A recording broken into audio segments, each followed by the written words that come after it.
In this Stages Indoor Cycling Quick Start tutorial, let's walk through the Power Console features and get you ready to ride. Save ride data to any USB storage device. Plug the device into the port at the top of the console and press the stage button. Once your USB is recognized, you'll see a check mark and can proceed to warm-up mode.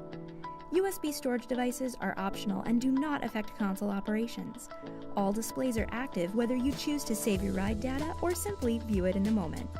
To begin your workout, start pedaling, then press the stage button. You'll begin in warm-up mode. As you can see, live data is shown on the left-hand side of your screen. This represents the actual work that you are putting into the bike at this moment.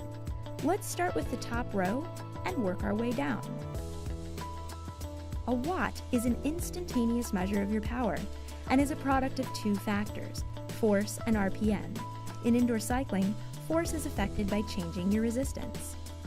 RPM is the number of times the rider's foot travels a complete revolution in 1 minute. This is also referred to as cadence. Speed can be displayed in miles per hour or kilometers per hour. You can easily change this unit of measurement in the console settings. kcal, or instantaneous calories per hour, will display when a heart rate monitor is not connected. This can be changed in the console settings menu. As you can see, in warm-up mode, the timer has not started, and data is not yet being written to your USB device. Let's look at an additional screen option for heart rate monitor display. If you do choose to wear a heart rate monitor, the system will toggle between the live heart rate and calorie per hour. Again, this can be changed in the console settings.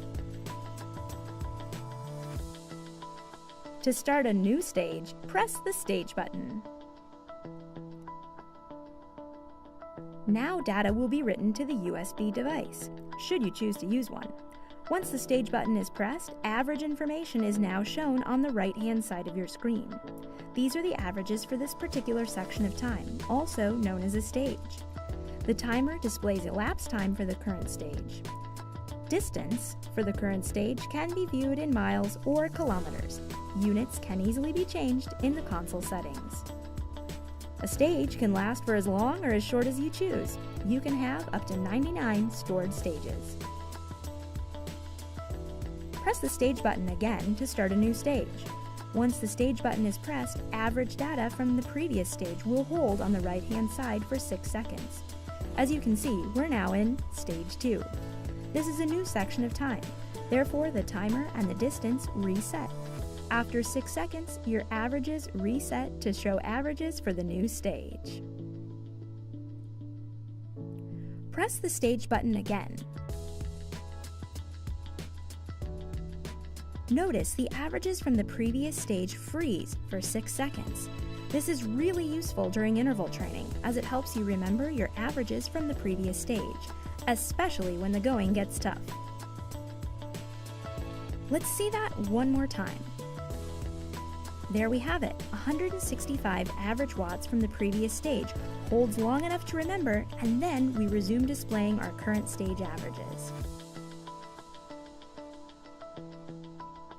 The average end button serves two functions. Press it once to enter ride mode and see a summary of all your work done thus far.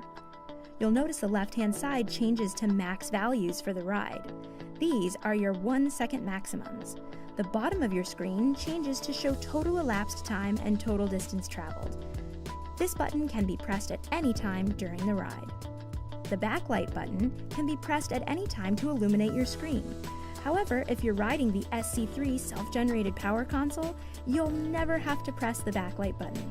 As long as you pedal at least 20 RPMs, the backlight will stay lit through the end of your ride. The second function of the average end button is, you guessed it, to end your ride. Simply hold until you see the word results in the message banner at the top of your screen. Additional information is displayed here as well. Kilojoules represent the total work that the rider put into the bike for that time frame. If you add up all the watts that you generated during class, you get kilojoules. Think of it as energy output over time. The console will convert work put into the bike over time, that's kilojoules, into kcal. The result is the approximate amount of food calories spent. When it comes to kcal shown at the end of your ride, remember this. Work done equals calories needed to do the work. In other words, there is no possible way that you burned any less calories than what's displayed on your screen. If counting calories matters to you, this is the most reliable number for managing your caloric requirements. The console will fall asleep on its own after 2 minutes of inactivity, but if you need to get started again, press the average end button to return to the USB screen and ride once more. Thanks for viewing the Stages Power Console Quick Start tutorial. For more information, please visit stagesindoorcycling.com.